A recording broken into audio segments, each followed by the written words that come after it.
Pasamos ya a la siguiente ponente, que es la doctora Ana Abellón, del Centro Nacional de Microbiología, que nos va a hablar de epidemiología de la hepatitis E, poblaciones vulnerables y factores de riesgo. Ana, muchas gracias por aceptar la invitación y cuando quieras. Buenas tardes, hola a todos. En primer lugar, quiero dar las gracias a los organizadores del curso, en especial a Antonio, por esta invitación.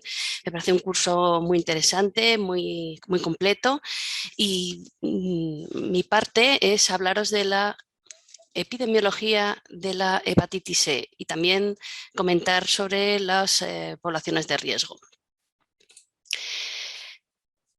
Bien. Bien, en primer lugar, cuando hablamos de hepatitis E, es importante mencionar desde el principio que tenemos que pensar en dos situaciones epidemiológicas y clínicas completamente diferentes.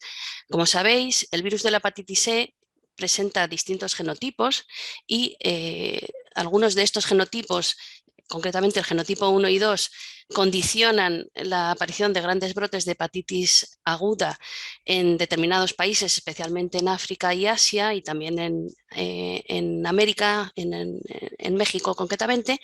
Son unos brotes de una gran extensión, con muchos cientos o miles de casos, y son periódicos, de tal forma, por ejemplo, el último que hay mencionado por la Organización Mundial de la Salud es el producido en el Chad.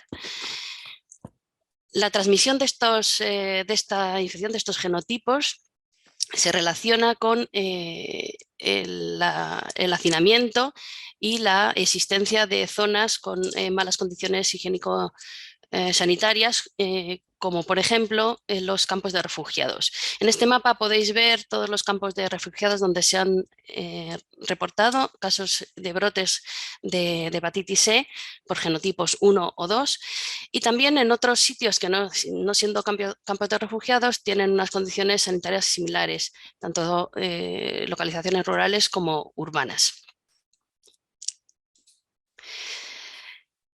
Hablando de estos genotipos, los genotipos no zoonóticos, tenemos que centrarnos como principal población de riesgo las embarazadas y los recién nacidos. Se sabe que la hepatitis E afecta especialmente, con una gravedad especial, a mujeres embarazadas. Concretamente, en la India se ha determinado que la hepatitis E es la mayor causa de hepatitis aguda viral, llegando casi al 100% de todas las que se producen, y es más frecuente en el tercer trimestre. Y lo peor es las complicaciones que tiene, ya que condiciona hepatitis fulminante entre el 15 y el 25% de las mujeres afectadas. Además, tiene un alto riesgo de transmisión vertical con muerte fetal en aproximadamente la mitad de los casos. Se estima que cerca de 3.000 abortos anuales se deben a hepatitis E. Aquí tenéis un listado de algunos de estos brotes en distintos países de África y Asia, donde podéis ver que afectan a un gran número de personas. Hay uno hasta a 120.000 personas, aunque afortunadamente la tasa de mortalidad global es baja, alrededor del 1%, en general no supera el 2% en el conjunto de los casos. Sin embargo, en las mujeres embarazadas el porcentaje de muertes supera en el 20% en casi todos los brotes reportados.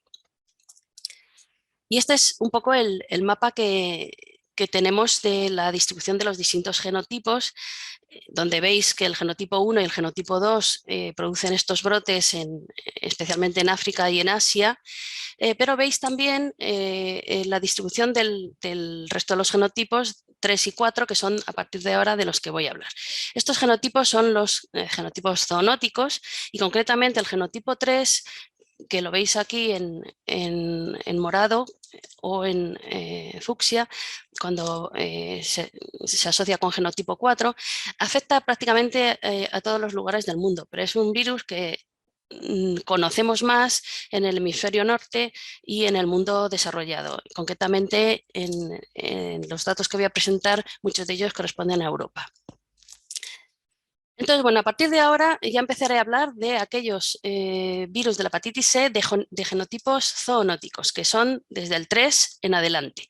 En esta primera diapositiva quería mencionar brevemente algo sobre los genotipos zoonóticos diferentes al 3, que será el que hablaré más.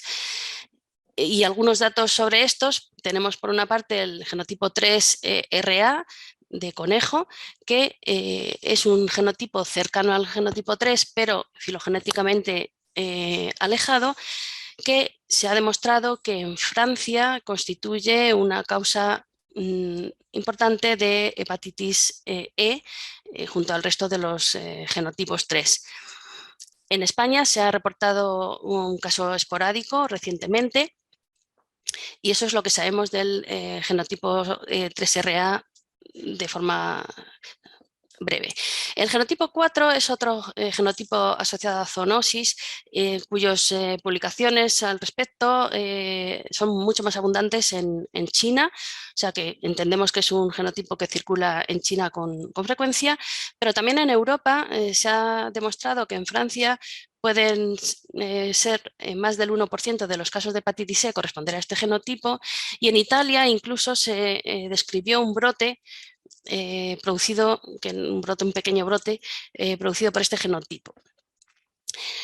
Por otra parte, antes de pasar al genotipo 3, decir que también recientemente se han descrito casos humanos, ahí veis un reporte del ECDC, de un virus de la hepatitis E de otro grupo genético diferente a los grupos del grupo A, sería del grupo C, que es un virus de rata. Y puesto que estos animales también están en contacto con los humanos, es una posibilidad y está documentado la posibilidad de que se produzca hepatitis C por este virus. Y ya pasando a los datos generales que se refieren fundamentalmente al genotipo 3, decir que en 2015 el ECDC tomó interés en esta infección y lo que hizo fue hacer una encuesta y formar un grupo de expertos para ver cómo se estaba haciendo la vigilancia de esta enfermedad en Europa. De esos datos nos indicaban que algunos países hacían una vigilancia con una notificación nacional o un sistema de vigilancia centinela, mientras otros hacían una vigilancia microbiológica a través de los laboratorios, de red de laboratorios o de laboratorios de referencia, y en otros países no había ningún tipo de vigilancia. Además, el ECDC fomentó la creación de una red de expertos en análisis de secuencias y una web para el análisis de estas secuencias del virus de la hepatitis C, que es HVNet. Con los datos recabados se estableció que desde el año 2005 hasta el 2015 podían demostrar un aumento significativo del número de casos reportados en Europa en general, como veis en la gráfica de la izquierda, un aumento muy considerable, pero además en los datos individualizados por país también se veía este aumento en prácticamente todos los que ofrecían datos de notificación. Un estudio interesante complementario con estos datos fue el publicado por el grupo del Reino Unido, en el cual se hacía además un estudio filogenético y una caracterización molecular de los casos a lo largo de todo este periodo de vigilancia. Y lo que se observaba es que había habido un reemplazo de variantes, de tal punto que en los primeros años de los 2000 los subtipos dentro del genotipo 3 que estaban circulando eran los de los grupos E y F fundamentalmente, y a partir de la segunda mitad los que predominaban más tarde y los que actualmente son los grupos predominantes en esta zona son aquellos que pertenecen al genogrupo que incluye el subtipo 3C. En este artículo se hipotetizaba que este reemplazo de los subtipos podía estar detrás de este aumento por el que, por ejemplo, la población podía estar digamos, no protegida inmunológicamente, y eso estaba favoreciendo el aumento de los casos. En España no tenemos actualmente sistema de notificación del virus de la hepatitis C a nivel nacional. Sí me consta que a nivel regional en algunas comunidades autónomas sí que se recogen estos datos y por tanto no podemos estimar con seguridad o evidenciar con seguridad este aumento de casos. Aquí les presento la serie de datos positivos, de casos positivos recabados en el Centro Nacional de Microbiología, de muestras enviadas por muchos de ustedes que están conectados, en el cual sí que observamos un aumento de número de casos, pero paralelamente lo que observamos es un aumento del número de peticiones, con lo cual ante estos datos pensamos bueno, estamos más bien ante una mejora diagnóstica o una mayor sospecha clínica para detectar estos casos a medida que se conoce más esta infección. Desgraciadamente, como digo, no tenemos datos de notificación porque no es una enfermedad de declaración obligatoria, pero aunque los tuviéramos, solo serían relacionados con los casos sintomáticos, porque como ahora veremos, esta infección cursa con frecuencia de forma asintomática o con síntomas leves y por tanto en esos casos probablemente no se declararía porque no se vería. En ausencia de estos datos, podemos hacer una valoración de la carga de la enfermedad en una población mediante los estudios de seroprevalencia que se han estado mencionando aquí en todas las hepatitis. Deciros que este estudio nacional se ha hecho no solo con las hepatitis, sino con muchas otras enfermedades y es muy interesante porque desde aquí quiero decir que tanto los que trabajáis en clínica como los que trabajáis en laboratorio tenéis que tener siempre esos datos muy en la cabeza. Desde cuando planificáis las determinaciones, el orden de las determinaciones, por ejemplo, como la sospecha clínica, ¿no? Yo pienso que son datos muy actuales, también para hepatitis B y delta, como mencionaba el anterior ponente, y que espero que sean de utilidad. Bueno, pues para hepatitis C también tenemos esos datos y es la primera vez que podemos acceder a este tipo de estudios, ya que en el primer estudio nacional, el que se hizo en el año 96, no se realizó la hepatitis E.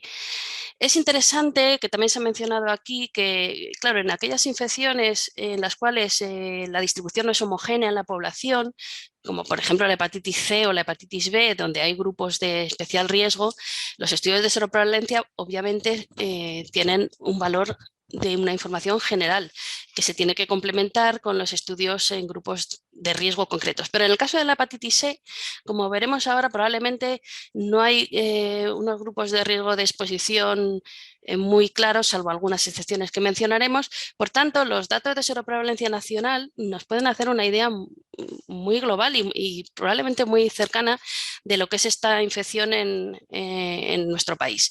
Bien, este estudio de seroprevalencia, como también se ha mencionado, se hizo un muestreo aleatorio en los centros de salud o de extracción de sangre y en el caso de la hepatitis E conllevó la obtención de más de 6.000 muestras. El muestreo se realizó entre los años 17 y 18. Y la prueba que se realizó fue los anticuerpos antivirus de la hepatitis C de la clase IgG mediante ELISA en microplaca y se complementó en aquellos casos que daba positivo, que daba reactivo, mediante una confirmación con un test de inmunoblot. ¿Qué queríamos con esto? Pues como en los estudios de seroprevalencia de la hepatitis C siempre planea el tema de la sensibilidad y la especificidad de los test, lo que queríamos es estar seguros de que los positivos que estábamos dando eran más que confirmados y por tanto que los datos fueran lo más exactos posibles. Los datos de prevalencia global en la población española indican que el 12,74% de las personas han contactado con el virus de la hepatitis E porque tienen anticuerpos anti-IgG confirmados. Además, cuando vemos la distribución por edad y sexo, que os presento en esta gráfica, veis que hasta los 40 años aproximadamente las prevalencias están por debajo de 10%, pero están en todos los grupos de edad. incluidos adolescentes, por ejemplo, cerca del 6%, con algunas diferencias entre sexos, pero bueno, no muy evidenciables. Pero a partir de los 40 años, las prevalencias superan el 10% y llegan incluso a superar en el grupo de edad de 70 a 80 años el 40% de positivos. Y aquí sí que se ve una diferencia entre sexos afectando más a los hombres una vez más. Estos datos que os presento aquí también están obtenidos de la Encuesta Nacional de Seroprevalencia, pero no están publicados en el documento oficial. El motivo es que la comparación de las prevalencias entre las comunidades autónomas no alcanzaba el N suficiente como para hacer obtener un grado de significación estadística, y por eso se decidió no presentar estos datos en el documento oficial. Sin embargo, no puedo por menos que presentarlos aquí, porque creo que puede ser un punto de partida para hacer estudios posteriores. Como veis, algunas comunidades autónomas tienen una seroprevalencia inferior a la prevalencia media, que lo veis en verde, y otras tienen una seroprevalencia superior a la media, entre las que se encontrarían Castilla y León, Extremadura, Andalucía, Murcia, Comunidad Valenciana, Baleares y Cataluña. Tenemos también datos de seroprevalencia a nivel europeo, y como veis, actualizando con los últimos que tenemos de España, del 12%, veis que estamos en unas tasas de seroprevalencia parecidas a las de nuestros vecinos. Aunque hay que comentar que algunos estudios hechos en zonas concretas, por ejemplo de Francia o incluso de Italia, dan seroprevalencias muy altas. En caso de Francia, incluso por encima del 80%. Una cosa que podemos concluir de ver todos estos estudios globalmente es que hay unas diferencias temporales claras. En el caso de España, los datos que había publicados antes de esta encuesta indicaban seroprevalencias menores. En el caso de Italia también.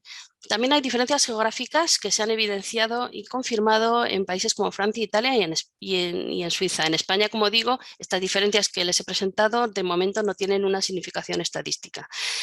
Algo muy importante en estos estudios de prevalencia son las cohortes de edad estudiadas, porque visto que en los extremos hay una gran diferencia, es decir, los mayores de 70 años tienen una altísima prevalencia y los niños tienen una prevalencia muy baja, cuando estos grupos se incluyen o no se incluyen en estos estudios, cambian completamente los números. Esto hay que verlo muy bien. Y por último, como digo, en el caso de los anticuerpos de hepatitis C, durante años ha habido muchos trabajos publicando estas diferencias metodológicas de que unos test son más sensibles, otros más específicos. Afortunadamente, los test que manejamos actualmente tienen una alta sensibilidad y también una gran mejora de la especificidad, y por tanto, bueno, pues los datos más recientes probablemente se relacionen más con la realidad. Bien, y hablando de un poco de las poblaciones de riesgo, pues voy a mencionar un poquito los métodos las formas de transmisión, porque cuando hablamos de poblaciones de riesgo en esta infección, pues me ha parecido pertinente diferenciar riesgo de exposición, es decir, si hay poblaciones que están más expuestas, y luego riesgo clínico, que serían aquellas personas que presentan enfermedades más graves. Tenemos dos caras de esta enfermedad, una vez más. Que sería la transmisión enteral, por una parte, por el consumo fundamentalmente de alimentos, de carnes de animales infectados, y también algunas otras vías que comentaré, y también la transmisión parenteral, que también le dedicaré un tiempo. En cuanto a la transmisión enteral, ya centrándonos en el ganado porcino, hay muchos estudios en España que indican que la prevalencia de anticuerpos en los animales de las granjas es muy alta, de tal forma que a lo largo de su vida en muchas explotaciones prácticamente el 100% de los animales se infectan. Pero lo que realmente nos importa no es si se infectan o no, sino si están infectados con infección aguda en el momento de ir al matadero, en la edad de sacrificio. Y el porcentaje que me parece clave señalar es que se ha demostrado que el 11% de los animales que van a sacrificio presentan RNA del virus de la hepatitis C, es decir, presentan infección activa. Eso nos lleva a que un primer grupo de riesgo de exposición serían, por exposición profesional, las personas que trabajan tanto en las granjas como en los mataderos. De hecho, cuando se han estudiado los mataderos, concretamente muestras tomadas de los mataderos, pero también fómites y superficies y equipamiento del matadero, se ha encontrado un alto porcentaje de casos en los cuales se detecta el RNA del virus. Con lo cual, aparte de este 11% de animales que vayan, digamos, infectados, puede haber también algún tipo de contaminación cruzada en todo el proceso de manipulación de la carne. Y en este caso, pues sé que en España, ¿qué sabemos de este sector? Bueno, pues es un sector importantísimo en la producción ganadera del país. Hay muchísimas explotaciones. La comunidad que tiene mayor número de explotaciones es Galicia, pero el mayor número de cabezas de animales es Cataluña, porque las explotaciones son más grandes. El consumo de carne de porcino por habitante y año se estima en 50 kilos y además es una industria que tiene una gran importancia desde el punto de vista de la importación y la exportación. Además, hay numerosos mataderos y salas de despiece con numerosos trabajadores en ellos. Cuando vemos las prevalencias tanto en suero como del RNA de las granjas en Europa, los datos no son mejores que en España, incluso son peores. Ahí veis un mapa donde se relacionan, donde se ubican, y aquí decir que de alguna forma el mercado de porcino en Europa está muy interrelacionado entre los países, y eso nos lleva directamente a la propia epidemiología de la infección. Y cuando vemos las prevalencias de detección del virus en los animales, perdón, en los alimentos ya procesados o en las carnes a la venta, veis estas cifras, ¿no? Porque recordad que es un virus relativamente resistente al calor, que parece ser que se demuestra su inactivación después de 20 minutos a 71 grados. Pero, por ejemplo, en España el 6% de las muestras de chorizo dan positivo a RNA del virus de la hepatitis C. Y porcentajes más altos se han comunicado en otros países en salchichas, por ejemplo, frescas, o en salchichas figatelli, que son salchichas elaboradas a base de hígado de cerdo. Hay que tener en cuenta que de todas formas estos datos pueden ser muy aproximados porque existen grandes problemas técnicos en la detección y caracterización del virus, de virus en general en los alimentos. Son muestras muy difíciles de trabajar y bueno, pues a veces no es fácil hacer estudios con muchísimas muestras para tener más datos. ¿Y cuál es el consumo de este tipo de alimentos? Pensando fundamentalmente en el embutido, que se consume curado, pero no cocinado. Pues bueno, pues son unos productos que se consumen mucho en nuestro país, con una media de 8 kilos de este tipo de alimentos por persona y año. Y si esto no fuera poco, pues tenemos algunas otras posibles fuentes de infección. Una de ellas es los animales salvajes como jabalí o ciervo, que actualmente están en nuestros bosques y se cazan y se comen. Esta exposición también, en este caso de ocio, de una actividad como la caza, también debe ser considerada, pero es que además probablemente los desechos de las granjas de animales contaminados, lo que también están es de alguna forma contaminando a veces, en ocasiones, los acuíferos y los regadíos, porque cuando este virus se ha buscado en vegetales y frutas frescas, también se ha encontrado, en un pequeño porcentaje, pero también se ha encontrado, al igual que en moluscos. Bueno, pues todas estas vías de transmisión enteral es una posible fuente del virus, pero tenemos también la transmisión parenteral, que en este caso es posible y además tiene una importancia clínica importante, como veremos. Bueno, puesto que los donantes que puedan tener esta infección con alta probabilidad pueden ser personas totalmente asintomáticas, la posibilidad de que un donante con RNA positivo entre, digamos, al circuito de donaciones es un número importante. En ese sentido, se han hecho muchos estudios y se han publicado estudios de prevalencia de RNA positivo en los donantes. Tenéis aquí muchos datos y si os fijáis en los datos de España, aquí recojo 3 estudios realizados en el que la prevalencia máxima estaría en una de cada 1.519 donaciones, que puede parecer poco, pero bueno, visto en el contexto, hay países que tienen muchísimas menos y también hay países que tienen muchísimas más. Se han publicado, se han reportado casos de hepatitis aguda después de recibir una donación en receptores de este tipo de productos. Y del análisis de todos ellos se puede concluir que los donantes eran asintomáticos y además no tenían ningún tipo de factor de riesgo que les pudiera identificar como posibles positivos. Los componentes sanguíneos relacionados eran fundamentalmente aquellos que tenían plasma, aunque se han asociado a distintos tipos, como concentrados de Matías o plaquetas obtenidas de distintas formas, y las cargas virales en esas muestras eran incluso a veces muy cerca del límite de detección, o sea, cargas virales muy bajas. Los receptores, se sabe que la posibilidad de que el receptor desarrolle infección aguda es bastante mayor en pacientes inmunodeprimidos, llegando hasta el 60%. Con lo cual, cuando tenemos una infección, por ejemplo, en un paciente que ha recibido un componente sanguíneo, nos lleva a la pregunta de si ha sido la comida o si ha sido la sangre. Se ha estimado que el riesgo de infectarse por hepatitis C en un paciente al recibir estos componentes sanguíneos de 13 donantes distintos equivaldría a un año entero de exposición alimentaria pues a estos productos de los que os he hablado.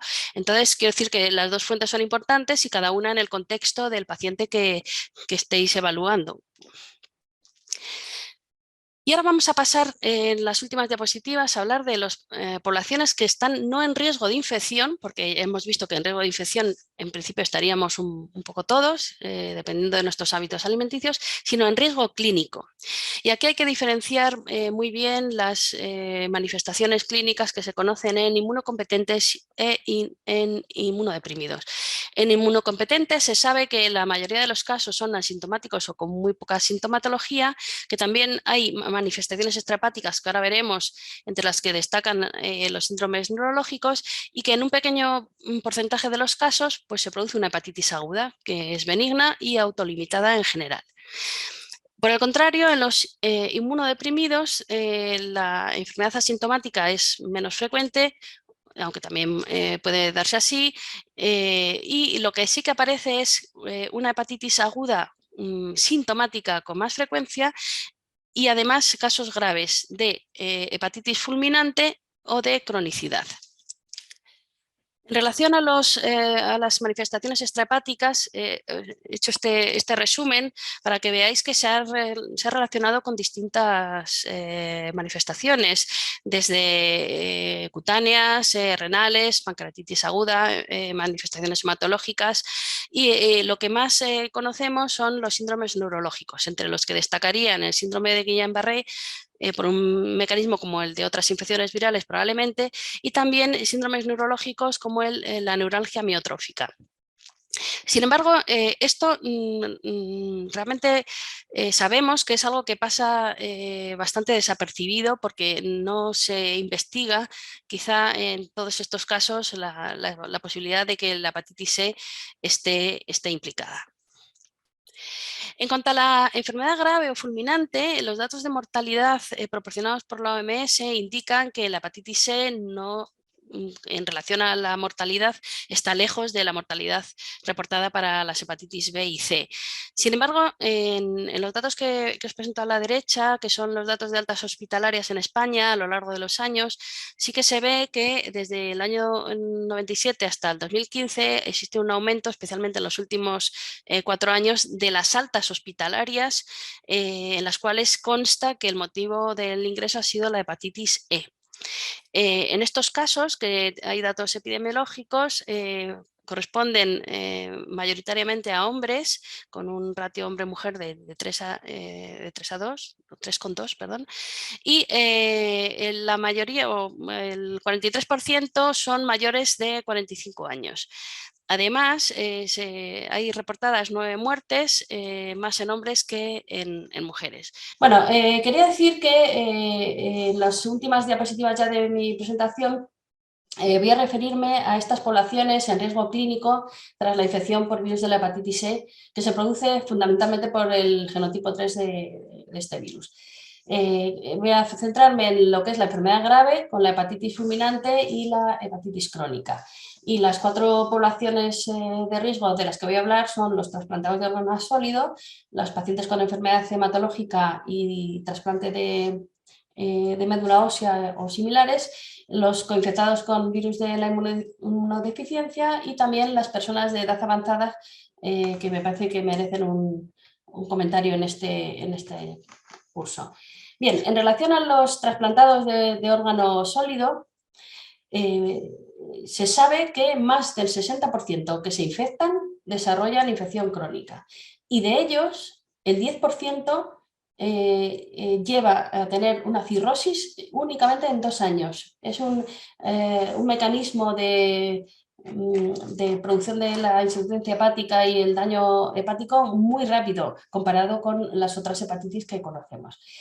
Los trasplantes que más se han asociado a este problema son los trasplantes hepáticos, pero probablemente el resto de los órganos que también se han reportado en muchos de ellos, a veces puede ser que lo que estemos viendo es que no hay una sospecha clínica porque está claro que los hepatólogos quizá que están más en contacto con los trasplantados o totalmente en contacto con los trasplantados de hígado tengan en mente más al virus de la hepatitis C que otros médicos.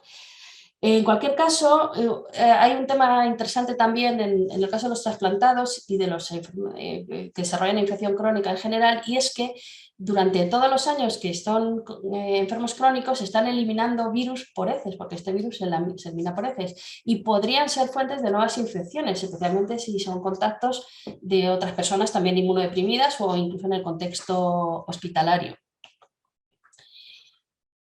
Mencionar este trabajo que reporta 3 casos de hepatitis E en trasplantados de pulmón. Y es interesante observar que en uno de ellos el diagnóstico se hizo post-mortem, es decir, hasta que el paciente no murió no se sospechó que podía tener una hepatitis E. En estos casos el diagnóstico precoz es fundamental. En relación al otro grupo de pacientes que tengan enfermedades hematológicas y trasplantes hematopoyéticos, hay 2 estudios multicéntricos en los que indican que las enfermedades más asociadas a casos graves de hepatitis E son el linfoma no-Hodgkin y la leucemia aguda, y que muchos de ellos habían recibido estos trasplantes y que la mortalidad es muy elevada, llegando hasta el 16%. También la cronificación, el 34%. En algunos de estos casos, en el 10%, se demostró que había habido una transmisión por hemoderivados. De todas formas, tenéis que ser conscientes de que estos pacientes reciben muchísimas unidades de muchísimos donantes diferentes a lo largo de todo el proceso de su enfermedad y su tratamiento, y por tanto la posibilidad o la probabilidad de que una de esas donaciones sea positiva aumenta cuanto más componentes reciben. Bien, esto se ve en este trabajo de un grupo de Inglaterra en el cual se hace el seguimiento de casos producidos por transfusión.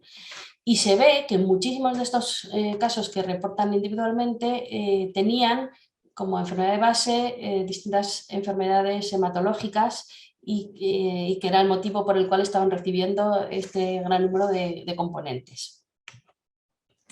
En el caso de VIH hay distintos trabajos que demuestran que los pacientes con esta infección no presentan ni un mayor riesgo de infección con respecto a los que no la tienen, y tampoco parece que una cronificación de la hepatitis por virus E mayor. Sin embargo, cuando se infectan y se produce en cronificación, bueno, pues aquí tenéis 2 casos que están publicados y en los cuales tuve ocasión de colaborar en estos trabajos, en el cual veis, por ejemplo, que el caso 1 tuvo un seguimiento de 6 años en el cual la detección del virus de la hepatitis C era fluctuante, su RNA era fluctuante a lo largo de todo este periodo, ¿no? Esto es para que veáis que son infecciones crónicas que pueden durar muchísimos años. Y finalmente, hablando de las personas de edad avanzada, que quizá yo pienso que se pueden también, deberían contemplarse dentro de las poblaciones de riesgo, comentar que, como visteis en la encuesta nacional de sobrevalencia que os comenté, curiosamente, los pacientes más mayores tienen unas altas tasas de sobrevalencia. Podría ser porque se infectaron, digamos, años atrás y han mantenido esos anticuerpos que estamos detectando. Hay aquí un estudio que os pongo que indica que se demuestra que la IgG adquirida tras una infección natural alcanza más niveles indetectables prácticamente a los 14 años, con lo cual, pues el hecho de que esto que estuviéramos observando en la encuesta nacional de seroprevalencia fuera como una acumulación de los casos que se acumulan en las edades más adultas, pues no tendría por qué, ¿no? Con respecto a si este grupo de población tiene algún tipo de hábito alimenticio diferente, pues yo pienso que no, que uno más o menos tiene una alimentación similar a lo largo de su vida, ¿no?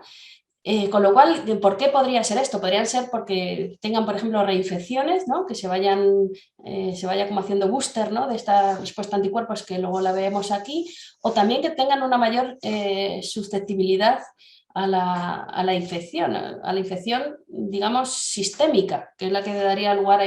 Porque de alguna forma, por los datos que os he presentado, vemos que el virus nos lo comemos todo de alguna forma, pero solo algunas personas manifiestan esta sintomatología y hacen esta seroconversión.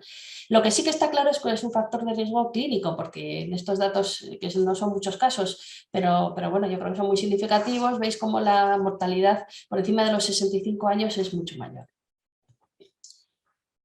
Y ya para finalizar, y sabiendo que hay muchas personas conectadas de los laboratorios, quería simplemente que os fijaseis en este gráfico que probablemente conocéis, pero creo que, bueno, me apetecía contároslo ahora para finalizar. Simplemente quiero decir que, bueno, lo más importante para diagnosticar este virus es la sospecha clínica y que tenéis que insistir porque cuando se le busca se le encuentra, pero que una vez ya tenemos la sospecha clínica, tenéis que ver que el periodo en el cual el paciente es sintomático y por tanto acude al servicio de salud consultando, solo al principio de ese periodo detectamos el RNA en suero, un poquito más hacia la mitad también en heces y también el IgM. Lo que quiero decir es que cuando la sospecha clínica viene, cuando la hepatitis C se pone la última de las hepatitis y ya cuando se la busca pasa un tiempo, es bastante probable que nos encontremos únicamente el IgG positivo y si acaso el IgM positivo, pero ya es más difícil encontrar el RNA y por tanto pues que sepáis esto que es muy particular de esta infección y diferente por ejemplo a la hepatitis A o a otras cosas que conozcáis. La viremia la podemos considerar muy corta, que además empieza durante todo el periodo de incubación, que veis que es largo, y además es pequeña, es una viremia pequeña que a veces es difícil de detectarla. También tenéis que tener en cuenta que los pacientes que se diagnostican de infección aguda, a los 3 meses como máximo deberían haber negativizado la carga viral y si no lo hacen, entonces es que probablemente estén cronificando o haciendo persistencia. En los pacientes inmunodeprimidos, especial cuidado con esto y además pensar que en los pacientes inmunodeprimidos el screening con anticuerpos puede no ser suficiente y necesitaríais, porque en algunos de estos pacientes, especialmente los que tienen grandes inmunodepresiones, no presentan respuesta a anticuerpos. Y esto es todo. Muchas gracias.